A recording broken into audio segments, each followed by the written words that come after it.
রাজধানীর শাহবাগে জাতীয় নাগরিক পার্টি এনসিপি দুই গ্রুপের মধ্যে সংঘর্ষের ঘটনা ঘটেছে। শুক্রবার ২৪ অক্টোবর সন্ধ্যায় শহীদ আবু সাইদ কনভেনশন হলে এই ঘটনা ঘটে। এতে ইউসুফ নামে এক কর্মী আহত হন। প্রত্যক্ষদর্শীরা জানান, কনভেনশন হলের তৃতীয় তলায় এনসিপির ঢাকা মহানগর ও জেলা সমন্বয় সভা চলছিল। এই সময় নিচতলায় মোহাম্মদপুর ও বংশাল থানা শাখার কর্মীদের মধ্যে কথা কাটাকাটি শুরু হয়। পরে তা সংঘর্ষে রূপ নেয়। বংশাল থানা এনসিপির নেতা সৌরভ জানান, ২ মাস আগে ব্যবসায়িক লেনদেন নিয়ে বিরোধের সূত্রেই এ ঘটনা ঘটে। তার অভিযোগ, মোহাম্মদপুরের এক নেতা ২ লাখ টাকা নিলেও তা ফেরত দেননি।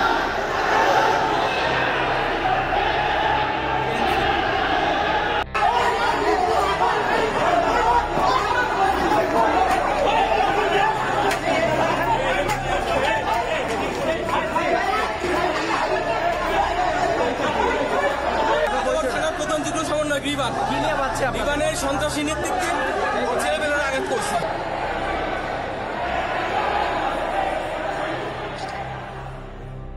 এ বিষয়ে এনসিপির deputy chief organiser doctor Mahmuda Mitu বলেন, এই ঘটনাটি দলের কোনো বিষয় নয়।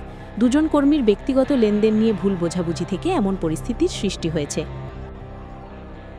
OBC টেলিভিশন নিউজ টাইম, সত্য প্রকাশে অঙ্গীকারবদ্ধ।